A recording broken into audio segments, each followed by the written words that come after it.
Shri Vasavi museum, Gorantla.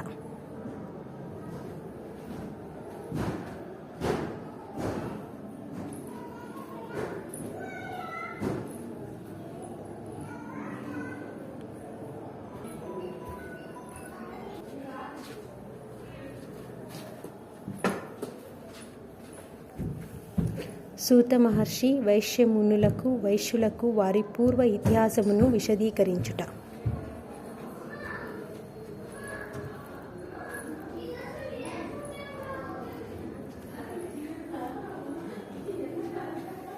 బ్రహ్మదేవుడు వైశ్యులకు కృషి, వాణిజ్య, పశుపాలన, వైశ్య ధర్మములను బోధించుట.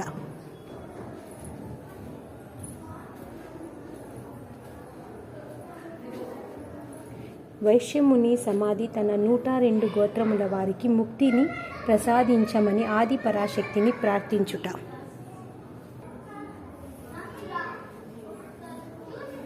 గంధర్వరాజు చిత్రకంఠుడు కీర్తి కన్యకను మోహించుట.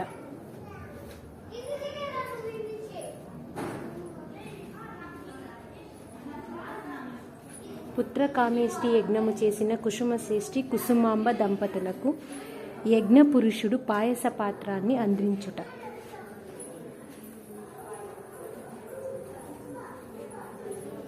కుసుమాంబ కుసుమశ్రేష్ఠి దంపతులకు కవల పిల్లలు జన్మించుట.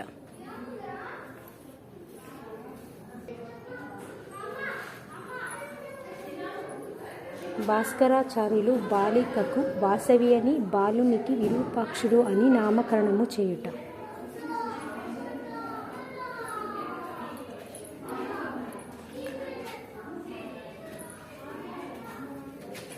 బాలవాసవి పూజా మందిరమున తన దివ్య భవ్య స్వరూపములను చూపి లీలా ప్రదర్శనము గావించుట.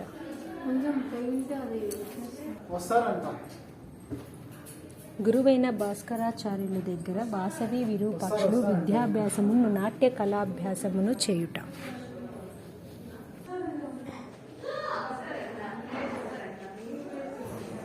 విష్ణువర్ధనుడు పెనుగొండకు వచ్చినప్పుడు కుసుమాంబ వాసవిలు రాజును స్వాగతించుట.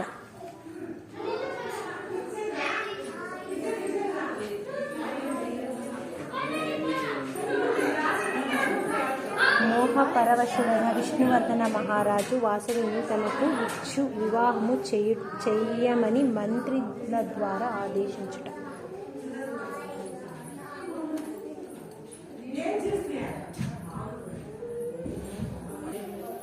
కుసుమశ్రేష్ఠి 18 పట్టణములోని ఉండు వైశ్య ప్రముఖులను ఆహ్వానించి చక్రవర్తి కోరికను వివరించుట.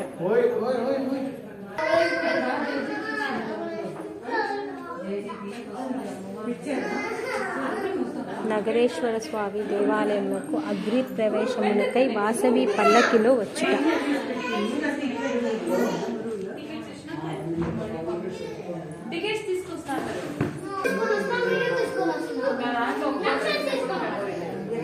నూట 2 గోత్రముల ఆర్యవైశ్య దంపతులను అగ్నిగుండ ప్రవేశమునకు సిద్ధపడుట.